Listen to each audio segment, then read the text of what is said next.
à toutes et à tous, ravi de vous retrouver dans ce nouveau numéro du Buzz TV. Salut Sarah. Salut Damien. Allez, aujourd'hui nous accueillons sur ce plateau un entrepreneur face auquel on s'autorise, c'est vrai, parfois à rêver. Il faut dire qu'il a commencé en bas de l'échelle avant de régner en maître sur la planète business. Et cette semaine, il s'apprête à écouter religieusement des porteurs de projets qui ne veulent qu'une chose, son argent. Bonjour Julien Jacob. Bonjour. Ils ne veulent pas que ça, hein. On va détailler tout ça dans un instant. Alors si vous êtes ici, c'est parce qu'M6 donne le coup d'envoi de la 5e saison de Qui veut être mon associé. C'est ce mercredi en première partie de soirée. C'est une émission au cours de laquelle des anonymes tentent de convaincre des investisseurs aguerris afin qu'ils puissent les aider financièrement ou avec des conseils. Justement, on y reviendra dans un instant. Alors avant que l'on se penche sur cette nouvelle édition, je voudrais que l'on s'intéresse un peu plus à vous, puisque vous venez de rejoindre cette émission. Le grand public ne vous connaît pas forcément. Et l'entreprise que vous avez fondée, eh bien, elle s'appelle Wincor et se situe dans l'univers du jouet. En fait, vous êtes une sorte de Père Noël, c'est ça? Généralement, les enfants m'aiment bien. C'est vrai, parce qu'en gros, c'est quoi Wincor, si vous deviez résumer cette entreprise en quelques phrases? Disons que c'est une société de fabrication et distribution de jouets nouvelle génération. Ouais, voilà. Tout simplement. Ouais, je pense que c'est une industrie qui n'avait jamais été chamboulée jusqu'à présent, ouais. Et on y a été, on a mis un gros coup de pied. Et en quoi vous les chamboulez? On a chamboulé tout le système de distribution des produits et de fabrication. Donc on est vraiment sur un circuit court et même sur l'élaboration des produits, on a pu être accompagné et encadré par des équipes extraordinaires que je salue.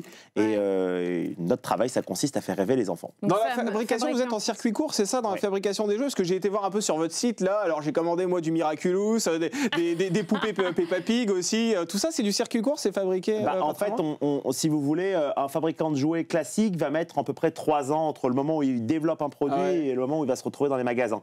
Nous, on a essayé de court-circuiter tous les intermédiaires qui puissent exister. Et donc, du coup, on fabrique à la commande. De ce fait, on n'a pas de gâchis ni de gaspillage. Et donc, c'est franchisé. S'il y a des marques telles que Miraculous Alors, on a des marques sous licence. On a aussi nos propres marques comme la Miraball ou comme les Quacks ou les Swap and Pop. Et du coup, ça fait un joli mélange. Un panel, ouais. Alors, les chiffres sont assez impressionnants. Vous exportez des millions de jouets dans 40 pays. 43 depuis ce matin. 43 Quel pays vous a rejoint ce matin? On a l'Indonésie, maintenant on a aussi la Thaïlande.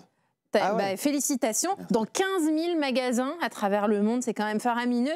Et est-ce que vous avez atteint un plafond de verre ou vous comptez encore développer ça, peut-être doubler ces chiffres-là? Écoutez, je pense que sky is the limit, il n'y a pas de limite. Il y a des enfants dans le monde entier et il faut tous les faire rêver. Donc en tout cas, nous, on ne se fixe pas de limite. On n'a que des rêves en tête et on va aller jusqu'au bout. Oh, attendez, des enfants, Sarah, elle dort avec une poupée Peppa Pig, hein. C'est pas un enfant, il n'y a pas que des enfants. Alors c'est vrai que je le disais tout à l'heure, vous n'êtes pas un héritier, vous êtes fait tout seul, très clairement. Comment vous êtes arrivé au niveau que vous avez atteint là, en tant que patron de Wincor? Je me suis fait tout seul avec beaucoup de dettes, puisque quand j'ai démarré mon parcours entrepreneurial, j'avais des dettes, j'avais beaucoup de rêves en tête. On m'a souvent considéré comme le rêveur de la bande. Moi, je suis né ancien obèse et né hypersensible, donc c'est sûr que on démarre pas avec les meilleures cartes en main, surtout quand on est un peu foufou. Et à force de travail, je me suis fait un joli réseau de confiance et puis une opportunité en emmène à une autre. Il ne faut pas avoir peur des dettes, en fait, quand on est entrepreneur, c'est ça, le secret? Il y a des dettes... alors après, vous savez, quand vous n'êtes pas marié, vous n'avez pas d'enfants, vous pensez plus de la même façon. Oui. Vous êtes marié, vous avez des enfants depuis? Mais je pense que c'est très important d'aller au bout de ses rêves et de ne pas avoir peur. Dans tous les cas... Vous savez, on n'aura pas perdu, on aura appris. Oui, bien sûr. Allez, on va poursuivre cet entretien avec vous dans quelques instants, Julien Jacob. Mais tout d'abord, je vous propose de découvrir les news médias présentés par Sarah Lecoeuvre. Allez, on commence les infos médias avec le chiffre du jour. Oui, on va commencer avec le chiffre du jour. Oui, pour une fois. Oui, qu'est-ce que vous nous faites là, Sarah? Vous êtes choisi 4. Je fais des pièges. 4, oui, comme les 4 mois d'absence de Julie Hamet sur BFM TV. La journaliste a fait son retour hier sur la chaîne Info à la tête d'une nouvelle tranche. Et oui, le 10-12 heures du matin à la place du 10-12 heures du soir. Voilà, plus compatible avec sa nouvelle vie de maman, puisqu'elle s'est absentée pour un congé maternité. Et alors ça va peut-être parler à nos invités, parce que notre invité inquiété, Juliane, parce que son émission a changé de nom à plusieurs reprises. C'est-à-dire qu'il y a eu un petit coup cafouillage. Je vous explique tout.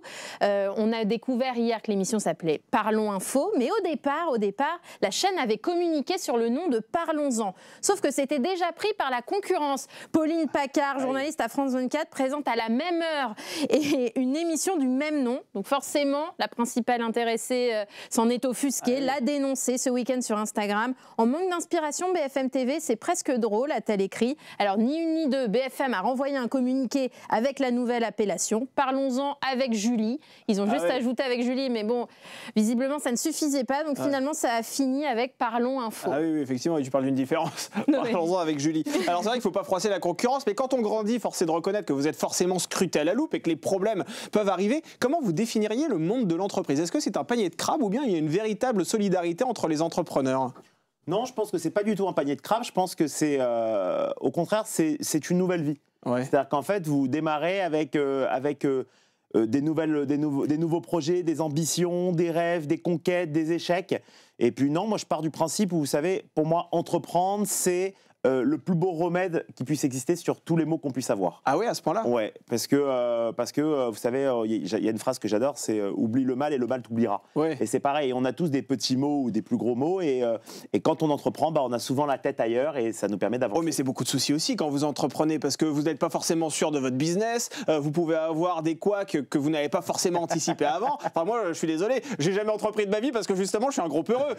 Mais vous, je vous dis, je pense que d'avoir peur, c'est aussi ça qui est excitant. Ah oui. Si on arrivait et qu'on allait en terrain conquis, ce serait pas aussi amusant et ce serait pas aussi frissonnant. Et vous, vos concurrents, c'est qui? C'est Mattel, c'est... Écoutez, Disney. moi je vais considérer qu'on n'a pas de concurrent dans ce qu'on fait, puisque c'est pour ça que je pense qu'on est disruptif. Dans notre méthodologie de travail, il n'y a personne qui le fait.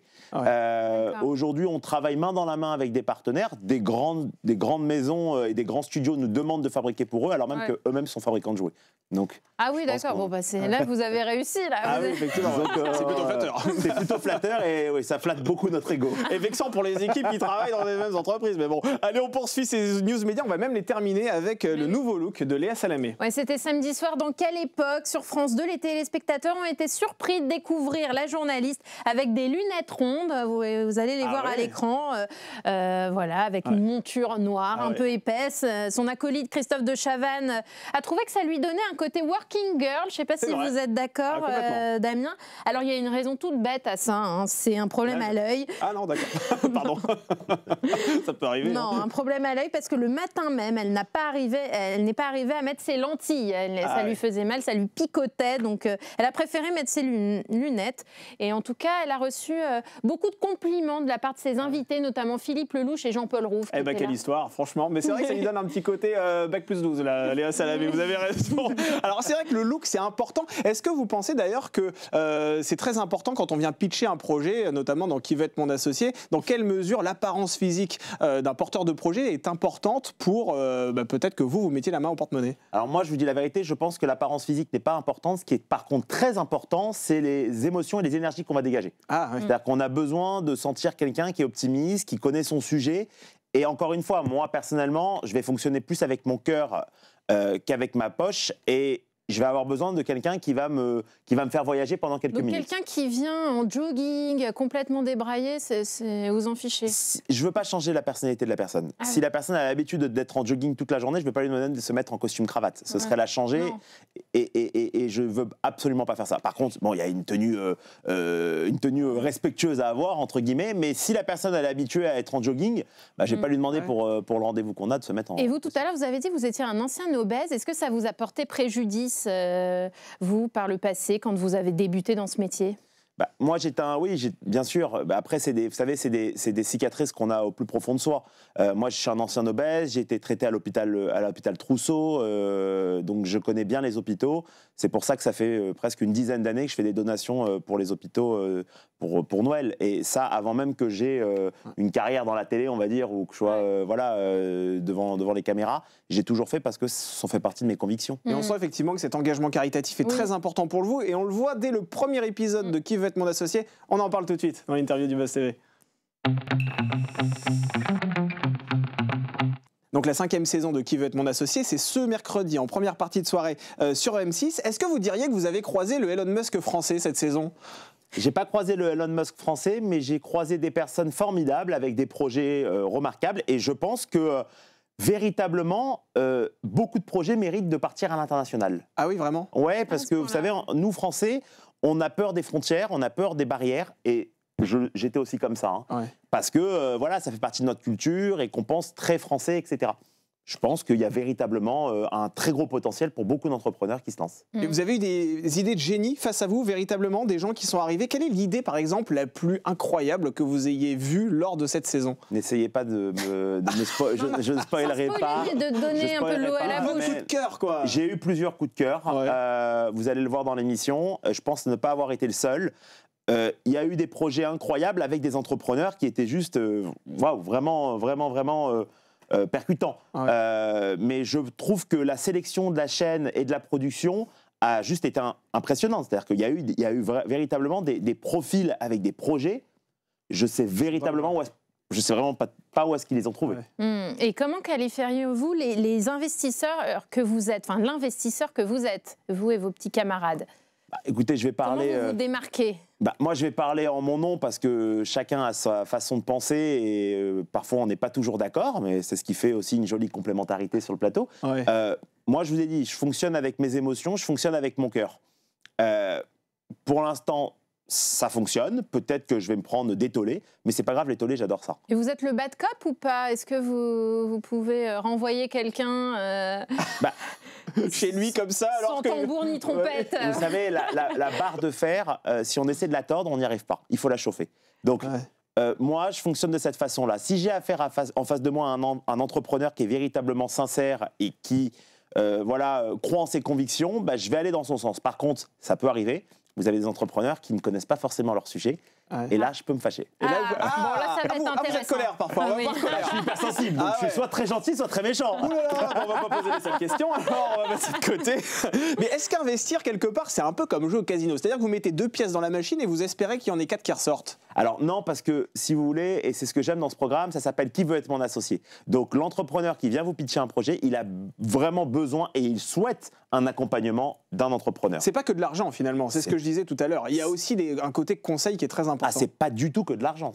Et c'est pour ça que beaucoup d'entrepreneurs courent pour faire partie de la sélection et M6 fait un travail remarquable par rapport à ça. C'est au contraire, ils veulent de l'argent, oui, mais vous savez, de l'argent, vous pouvez en trouver de partout. Ouais. Vous allez à la banque, ça vous coûte moins cher que de prendre un associé. Bien sûr. Mais par contre, un associé avec des conseils va vous faire gagner du temps. Ouais. Et est-ce que vous êtes fixé une limite à ne pas dépasser? Je parle en termes d'argent, évidemment, parce que l'année dernière, Éric Larchevêque était venu sur ce plateau, il nous avait dit moi, je me fixe 500 000 € par saison. Et vous? Pas du tout. Vous savez, moi, je fonctionne au coup de cœur.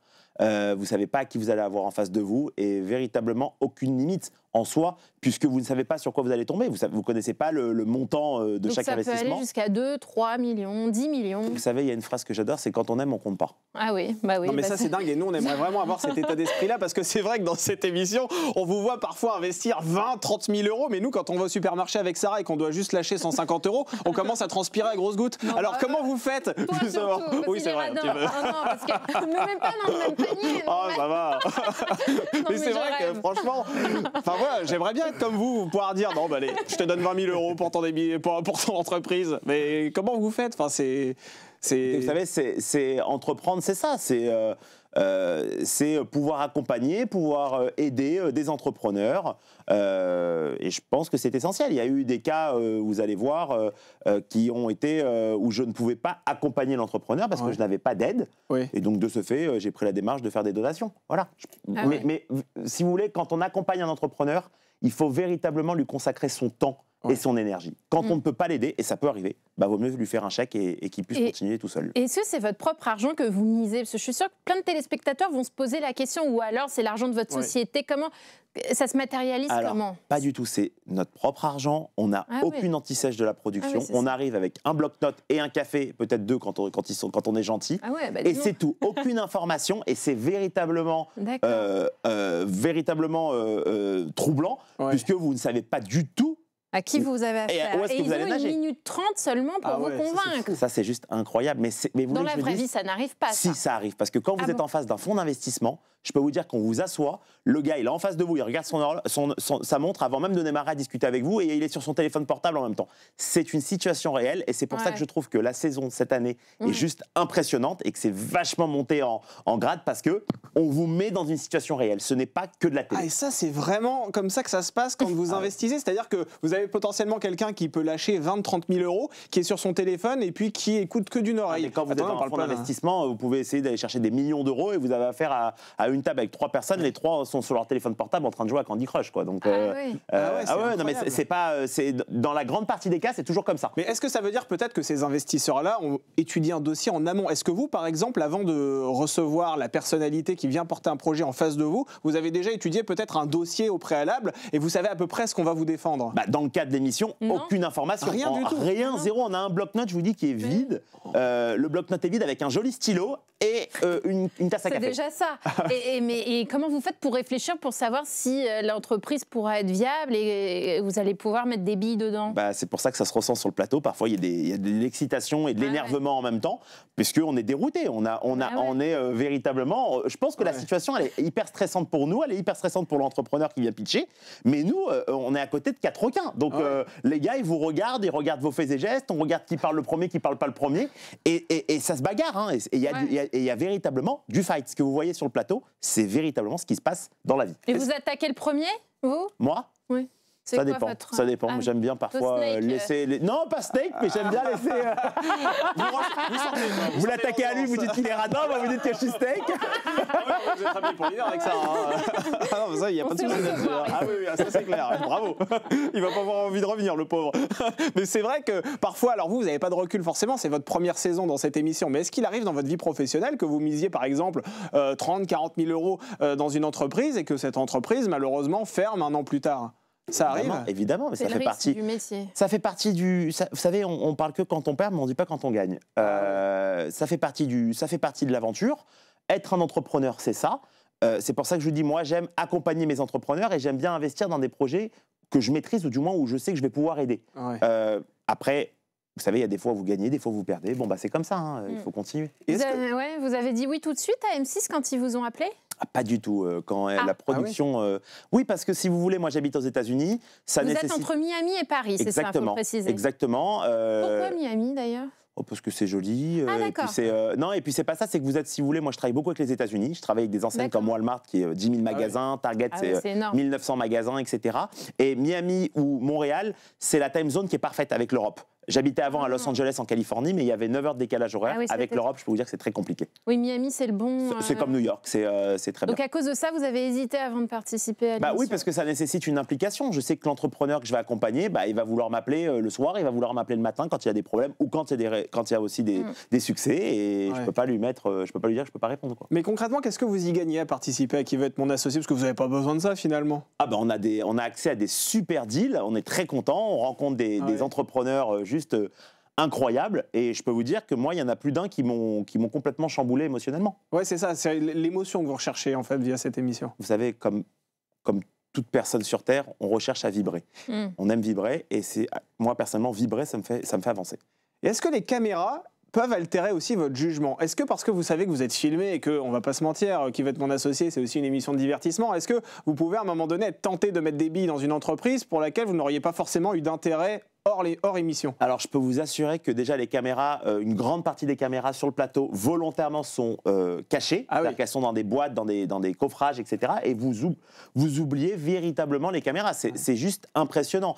Moi, ce que j'ai aimé, si vous voulez aussi quelque chose de très important, et je remercie M6 par rapport à ça, c'est que moi, je voulais absolument apporter une touche caritative dans l'émission. Ça va. Je voulais véritablement accompagner un entrepreneur. Ça représente 10%, c'est ça, hein ? Ça dépend les projets. Il y a des projets même hors émission, c'est-à-dire qu'il y a des projets dans l'émission qu'on a closés, où on n'a pas parlé d'œuvres caritatives, et hors antenne, j'ai proposé ça à l'entrepreneur, et l'entrepreneur a accepté. Donc je me dis que c'est juste incroyable. Et pourquoi ça vous tient à cœur à ce point ?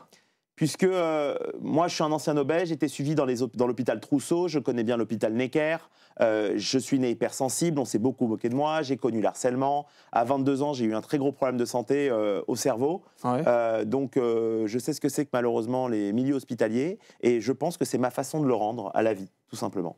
À votre place, nous recevions Théo Curin, qui est animateur sur France Télévisions, c'était hier. Il avait une question à vous poser, je vous propose de la découvrir. Quel conseil donneriez-vous à un jeune ou une jeune qui a envie de se lancer dans l'entrepreneuriat ? Voilà, c'est clair, c'est concis, c'est bref. Quel conseil vous donneriez à quelqu'un ? Quel conseil à retenir, si on devait en retenir qu'un ? De ne pas patienter. De ne pas patienter davantage. Le momentum est extrêmement important. Il faut se lancer.